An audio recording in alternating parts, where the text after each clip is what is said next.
नमस्कार दोस्तों, हर हर महादेव। आज रामनवमी के मौके पर आपको श्री राम जन्म दिवस की हार्दिक शुभकामनाएं। भगवान श्री राम आपके ऊपर बहुत बहुत कृपा बनाए रखें और नवरात्रों की भी आपको बहुत बहुत शुभकामनाएं। माता रानी हमेशा आप पे कृपा दृष्टि बनाए रखें।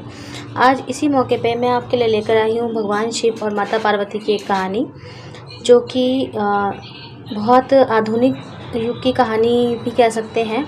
और इससे कहानी से जो हमें सीख मिलेगी, हम उस सीख को अपने जीवन में चरितार्थ करने की कोशिश करेंगे और भगवान पे अपना अटूट विश्वास बनाए रखेंगे।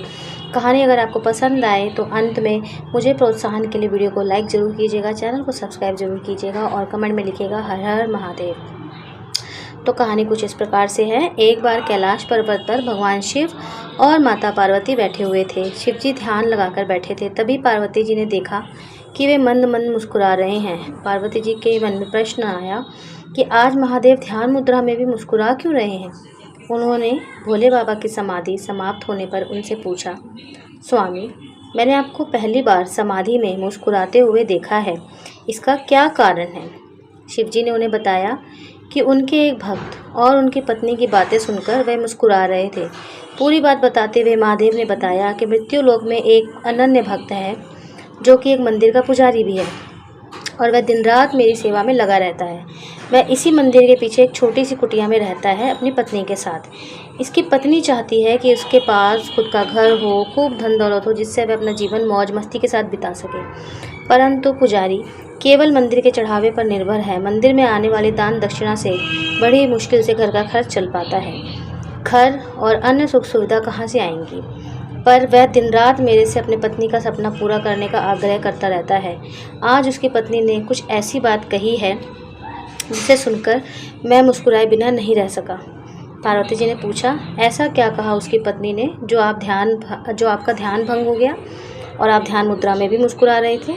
शिव जी ने बताया कि उसकी पत्नी ने आज उसे ताना मारते हुए कहा कि जिन भोले शंकर की तुम दिन रात सेवा करते हो, पूजा करते हो, आराधना करते हो, उनसे मेरे लिए घर धन दौलत मांगते हो, सुख सुविधा मांगते हो, वो क्या तुम्हें देंगे। उनके पास तो खुद का ही घर नहीं है, वे तो खुद कैलाश पर्वत पर रहते हैं। बस यही बात सुनकर मैं मुस्कुरा रहा था। इस पर पार्वती जी को बड़ा आश्चर्य हुआ। उन्होंने कहा, स्वामी, यह बात सुनकर मुझे तो बहुत गुस्सा आ रहा है, बहुत बुरा लग रहा है कि उसने आपको ताना मारा और आप हैं कि मुस्कुरा रहे हैं।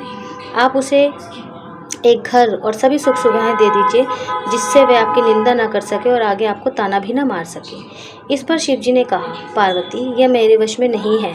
ये सभी प्राणी जो मृत्युलोक में रहते हैं अपने पिछले जन्म के और साथ ही इस जन्म के कर्मों का फल भोग रहे हैं। जैसे ही इनके कर्मों का फल इन्हें मिल जाएगा, उसी प्रकार से इनको सुख सुविधा मिलनी शुरू हो जाएगी और अंत में वे मुक्ति पा जाएंगे। इसलिए इसे मृत्युलोक भी कहा गया है। इस मनुष्य इस लोक पर बार बार जन्म लेकर अपने कर्मों का हिसाब चुकाता है। यही कर्म भूमि है, बिना कर्म के गति नहीं है। आगे शिव जी ने कहा, यह ब्राह्मण पिछले जन्म में एक साहूकार था, जो कि लोगों की ज़मीन, उनके जेवर, पशु आदि गिरवी रखकर उन्हें पैसे देता था और उनकी ज़मीन हड़प लेता था। और जो दूसरों के जेवर और ब्याज से पैसा मिलता था, उसका उपयोग ये पति पत्नी भी अपने जीवन को ऐश उड़ाने के लिए, मौज मस्ती के लिए करते थे। इसी के कारण इस जन्म में इसे घर नहीं मिल सकता और इसकी पत्नी, जिसने उन वस्तुओं का उपयोग किया था, वह भी इसके साथ अपने कर्मफल भोग रही है। इस जन्म में यह मेरी सेवा कर रहा है, जिससे इसके कर्मों के जितने बुरे कष्ट इसको मिलने थे, वे मेरी भक्ति के कारण इसे नहीं मिल रहे। इसका जीवन शांति से कट रहा है, परंतु जब तक इसके कर्मों का हिसाब पूरा नहीं हो जाता, इसे घर तथा सुख सुविधाएं नहीं मिल सकती। यही विधि का विधान है। पार्वती जी ने कहा, यह तो ठीक है, पर उसकी पत्नी जो आपकी निंदा कर रही है, उसका क्या। तब शिव जी ने कहा, संसार में जैसे जैसे कलयुग का समय निकट आता जाता है, मनुष्य भगवान की भक्ति करने के स्थान पर उनकी निंदा करने लगेगा। यह सृष्टि के आरंभ में ही लिखा जा चुका है।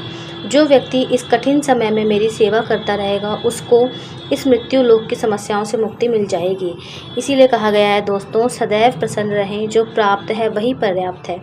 यानी कि जो कष्ट हमें मिल रहे हैं, हो सकता है हमारे ईश्वर में आस्था होने के कारण कम मिल रहे हैं, हो सकता है हमारे जो कर्म हैं वो इतने ज़्यादा खराब हों कि हमें बहुत कठिन कष्ट मिलने हों, लेकिन भगवान की कृपा की वजह से हमें कष्ट कम मिल रहा है। और इस लेखे जोखे को हम समझ भी नहीं सकते। इसलिए हमें भगवान पे भरोसा बनाए रखना है और ये मान के ही चलना है कि वो जो कर रहे हैं हमारे भले के लिए कर रहे हैं। इसी प्रकार से भगवान शिव में, भगवान राम में, माता रानी में आपकी आस्था हमेशा बनी रहे और भगवान आपको हमेशा अपने शरण में रखें। हर हर महादेव। कमेंट में ज़रूर लिखिएगा। नमः पार्वती पतये।